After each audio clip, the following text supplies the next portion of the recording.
ఈ డిజిటల్ యుగంలో కూడా ఇంత తప్పుడు ప్రచారాలు చేసి ఫేక్ ప్రచారాలు చేసి ప్రజలు నమ్మించాలని చూస్తున్నారంటే, ఎంత నిస్సిగ్గుగా అబద్ధాలు చెప్తున్నారంటే, ఆ రోజు పాపం ఎన్టీఆర్ గారిని ఎంత మానసిక క్షోభకు గురి చేసి ఉంటారో, ఎంత ఇబ్బంది పెట్టి ఉంటారో అర్థమవుతుంది. కల్తీ మద్యం తయారులో జనార్దన్ రావు అనే వ్యక్తి A1గా ఉన్నాడు. ఆయనకి విదేశాల్లో కూడా వ్యాపారాలు ఉన్నాయి, ఇదే వ్యాపారం చేస్తుంటాడు. ఆయన మీద కేసులు ఉన్నాయని తెలిసి కూడా, వస్తే అరెస్ట్ చేస్తారని తెలిసి కూడా అంత ధైర్యంగా ఇండియా వచ్చాడు. పోలీసులు అదుపులోకి తీసుకున్నారు. అదుపులోకి తీసుకున్న తర్వాత ఆయన ఒక వీడియో రిలీజ్ చేశాడు.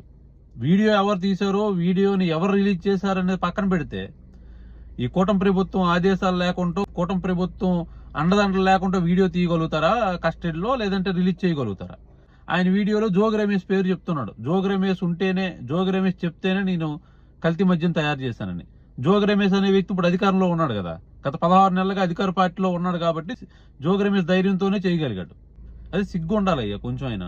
కూటమి ప్రభుత్వం అక్రమాలు చేయడం, కూటమి ప్రభుత్వం కల్తీ మద్యం తయారు చేయడం, కూటమి ప్రభుత్వం దందాలు చేయడం, వైసీపీ వాళ్ళు పేర్లు పెట్టేయడం. రేపు జోగి రమేష్ వెళ్ళి చంద్రబాబు నాయుడు పేరు చెప్తాడు, అది నిజమైపోతుందా?